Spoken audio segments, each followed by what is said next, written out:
ก็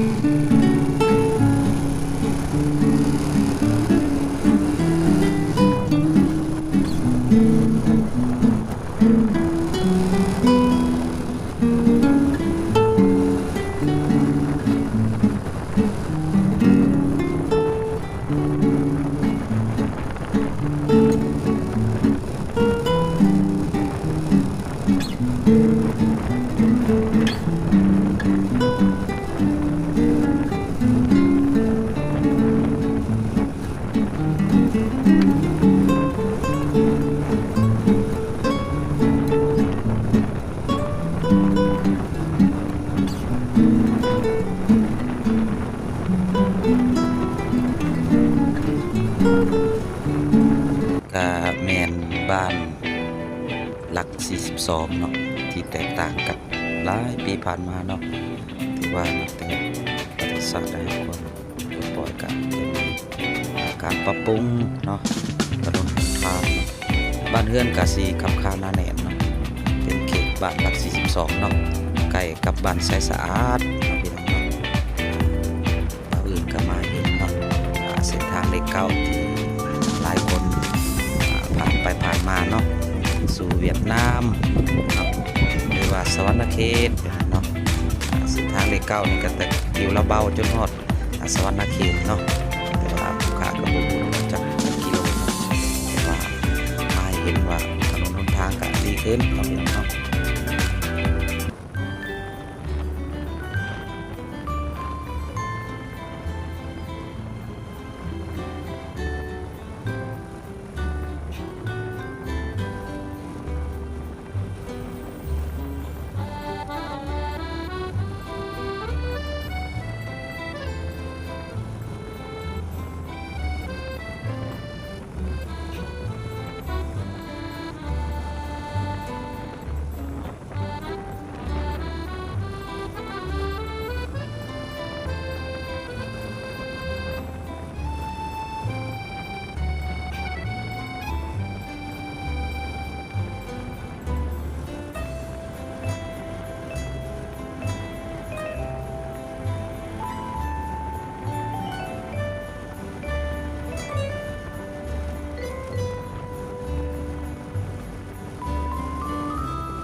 อันนี้ก็แม่นบ้านหนึ่งอีกที่แยกโตมาจากบ้านสนามไซ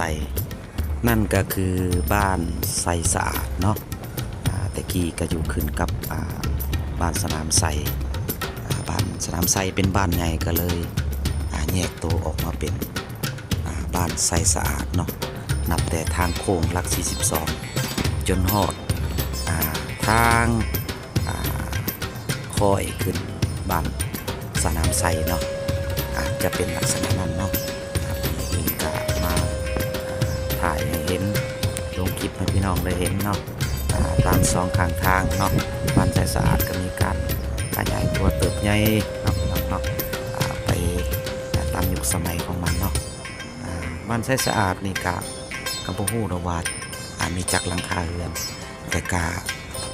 หลายเนาะพี่น้องกว้างๆเนาะใหญ่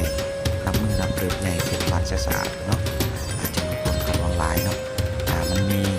บ้านแคมทางแล้วก็บ้านเขตในหรือบ้านสะอาดเนาะนี่เองก็เลยมาให้พี่น้องเนาะเขตบ้านสะอาดเนาะเศรษฐกิจก็สิดีอยู่บ้านเนาะว่าการขยายตัวแต่ละปีมันก็ขยายออกเนาะบ้านสะอาดเนาะคือว่าเป็นบ้านใหญ่สมควรเนาะเนี่ยโตออกมาจากบ้านสนามไซแต่สมัยน้อยๆผู้ค้ามาแถวนี้เนาะแต่กี้อยู่บ้านทับพี่น้อยก็ย่างมาขายน้ำไม้กะเขาเอิ้นแต่บ้านสนามไซบ้านสนามไซเนาะมาระยะหนึ่งหันแต่ทำอิฐกับบ้านซิโนน้อยเนาะพี่น้องเนาะกะเดี๋ยวนี้เพิ่นตั้งใหม่เป็นบ้านไซสะอาดเด้อพี่น้องเนาะจนฮอดพุ่นแหละเนาะปากท่อพุ่นแหละเพิ่นเอิ้นเนาะเขตนั้นขึ้นมาถือว่าเป็นบ้านไซสะอาดเด้อพี่น้องเนาะให้พี่น้องมาฮู้นำกันแบบนั้นเนาะ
นี่ก็แมนบ้านสนามไซเนาะนับแต่คอยโทรขึ้นมานี่ก็จะเป็นบ้าน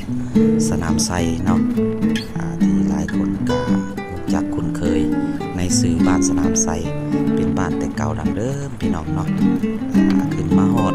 บอนทางโค้งนี่ก็สิมีแยกไปหนองคำแหบแล้วก็แยกไปทางกุดแขกไปเหมาเด้อพี่น้องเนาะจนฮอดพุ่นแหละเนาะหัวห้วยไหลเนาะ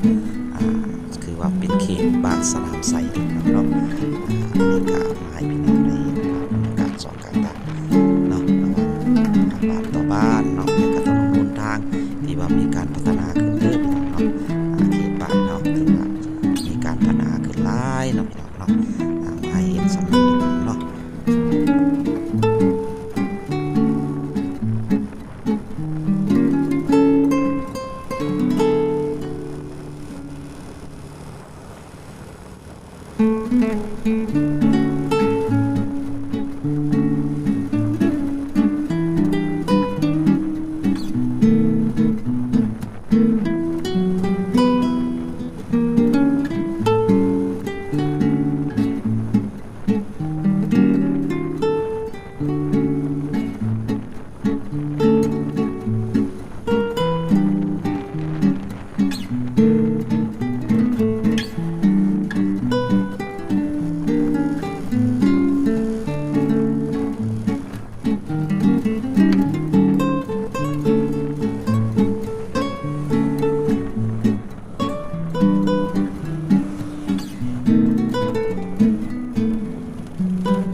อันนี้ก็ขอบเขตบริเวณครัวห้วยไหลเนาะมันก็จะมีตลาดตั้งใหม่พี่น้องเนาะถือว่าตลาดนี้ก็ตั้งมาหลายปีแล้วเนาะเอิ้นว่าตลาดครัวห้วยไหลพี่น้องเนาะถือว่าการมีการพัฒนาขึ้นเนาะตลาดครัวห้วยไหลเนาะนี่ครัวห้วยไหลเนาะต่างแต่กี้เนาะเป็นครัวเล็กเดี๋ยวนี้ก็พัฒนาขึ้นเนาะเป็นครัวสีมังเนาะพี่น้อง